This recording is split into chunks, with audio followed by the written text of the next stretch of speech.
Nabi Ibrahim bertugas untuk meninggikan kembali bangunan Ka'bah yang atasnya hancur di periode dakwah Nabi Nuh alaihissalam saat ada banjir. Ya, jadi dari Nabi Ibrahim ke Nabi Nuh itu kurang lebih 5-7 generasi.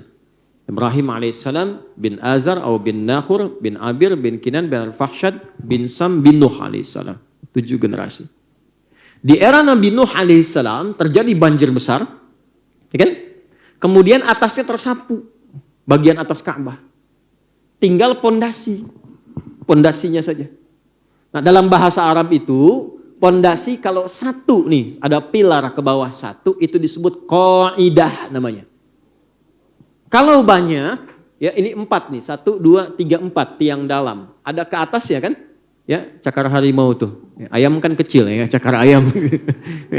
Bawah misalnya ya. Kalau 4 ini jamak, maka dijamakkan qaidah jadi qawaid namanya. Jelas? Kalau jadi tempat ada atap dan sebagainya, lengkap jadi bait namanya. Batunya hajar, ruangannya hujrah, sekatnya hijar, kalau lengkap semua jadi bait namanya. Karena itu ini disebut Baitullah lengkap. Ka'bah itu lengkap asalnya. Ya, jadi Adam turun, Ka'bah sudah ada.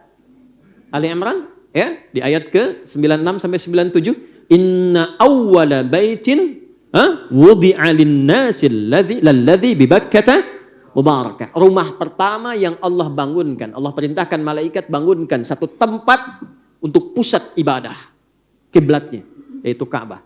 Jadi bukan manusia yang bangun, dibangunkan untuk jadi sentral ibadah. Adam turun, Ka'bah sudah ada. Ya. Jadi Ka'bah sudah ada, antum belum ada tuh. Sentralnya sudah ada. Nah, di era Nabi Nuh yang lengkap itu atasnya ya dengan izin Allah nanti hikmahnya besar sekali, kena banjir atasnya tersapu. Sehingga tersisa pondasinya saja. Enggak kelihatan. Maka di era Nabi Ibrahim alaihissalam diperintahkan kembali meninggikan pondasi itu sehingga utuh kembali ke atas. Maka Nabi Ibrahim kemudian datang, ketika hendak meletakkan batu pertama, dipijakkan kakinya, pijakan kaki pertama untuk membangun sesuatu yang besar disebut makom namanya. Jadi kalau ibu umrah atau haji, kemudian mau tawaf, itu kan dekat Hajar Aswad ya, sebelah kanan dikit itu ada makom Ibrahim ya Bu. Ya kan? Nah itu makom itu persis posisi awal kaki beliau memijakkan kaki pertama untuk meninggikan bangunan Ka'bah.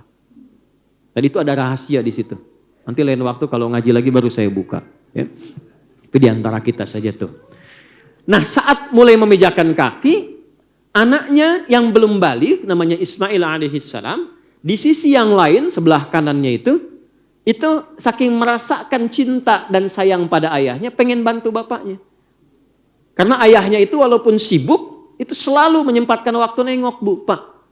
Nanti ada hikmah di Idul Adha itu salah satunya sifat ayah yang walaupun dengan kesibukannya masih memperhatikan keadaan anaknya.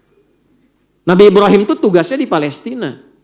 Ya, tapi anaknya tumbuh di Mekah. Sesibuk-sibuknya masih bisa nengok.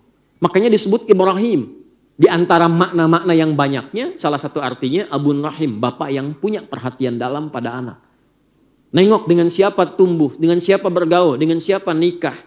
Karena ada rasa dari ayah ke anak, maka tumbuh cinta kasih dari anak ke ayah. Lihat bapak kerja pengen bantu. Jadi begitu Nabi Ibrahim mulai ingin meninggikan, anaknya bawa batu di sisi yang lain. Disusun-susun bahasa kita, Pak boleh bantu ya. Disusun-susun jadi satu bagian, bagian itulah yang kita kenal sekarang dengan nama Hijr Ismail. Sisi yang lainnya. Nah singkatnya ketika keduanya sudah selesai meninggikan itu, maka berdoalah keduanya di samping Ka'bah. Dengan 3 permintaan diabadikan di Quran surah kedua Al-Baqarah ayat 127 permintaan pertama, 128 permintaan kedua, 129 permintaan ketiga. Dan 3-tiganya dijawab oleh Allah Subhanahu wa Ta'ala. Ini pesan kepada kita, kalau doa yang dilakukan pasca amal soleh, itu potensi dijawabnya 2 kali lipat lebih cepat dibandingkan dengan berdoa tanpa amal soleh. Jadi kalau sudah beramal doa, habis sholat doa, habis baca Al-Quran doa. Jangan cuma sekedar dengan shadakallah, alhamdulillah, nggak apa-apa. Tapi sayang hilang peluang doa. Ya. Karena malaikat tuh masih mengikuti. Orang yang beramal soleh, malaikat tuh ada tugas-tugas untuk mendampingi. Dan kalau dia berdoa, diaminkan. Kayak sekarang, ini kan amal soleh. Hadisnya sahih di Ibnu Majah. Dari Abu Darda radhiyallahu ta'ala anhu. Man salaka tariqan yaltamisu fihi ilma sahhalallahu lahu tariqan ilal jannah. Wa innal malaikata la tadau ajnihataha ridan li talibil ilmi. Wa inna talibal ilmi yastaghfiru lahu man fis samawati wa man fil ardi hatta al-hitan allati fil bihar.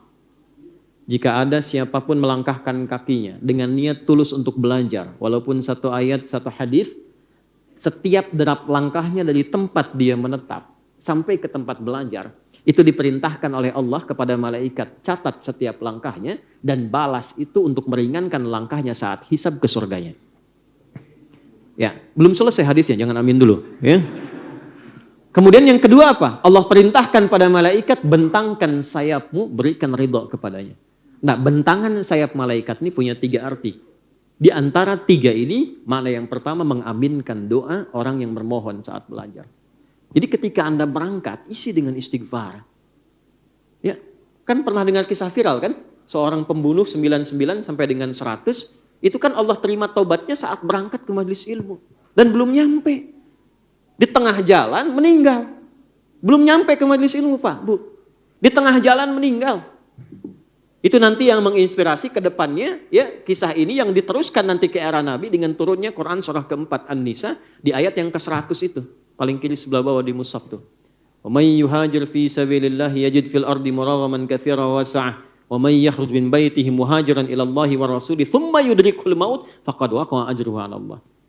Siapa yang ingin merubah hidupnya jadi lebih baik, lantas dia ingin mendekati Allah dan Rasulnya, datang ke majelis ilmu. Kalau dia datang dan masih hidup betul-betul niatnya merubah, Allah akan limpahkan ketenangan dalam hidupnya. Jadi ibu kalau mau ngaji ke sini, yang Allah berikan bukan kupon dulu, Bu. Panitia kalau kupon tuh. Ya. Yang Allah kasih ketenangan, tenang dulu. Jadi abis ngaji itu kita tenang. Karena tahu siapa kita, tahu tentang hidup kita, tahu persiapan pulang, tenang. Nah, dengan ketenangan itu dibimbing oleh Allah sesuai profesinya untuk sukses, baru dilimpahkan dunia. Jadi jangan berharap kalau ngaji itu dapat dunia dulu. Dunia itu kecil. Kenal Allah dulu. Kenal Allah dulu. Kalau ada orang berangkat dengan niat itu, belum sampai ke majelis ilmu, wafat di tengah jalan. Allah perintahkan malaikat, catat pahalanya yang menggugurkan dosa-dosanya. Kalau istighfar di jalannya. Tapi kalau cuma foto-foto, bikin status, nggak dapet itu. Ya. Nah, balik ke ayat tadi ya, kita kembalikan. Nah, karena itu, kembalikan ke Hijr tadi, ya, kembalikan ke Hijr tadi, 3 doa semua dikabulkan. Setelah beramal soleh, isi dengan doa. Isi dengan doa.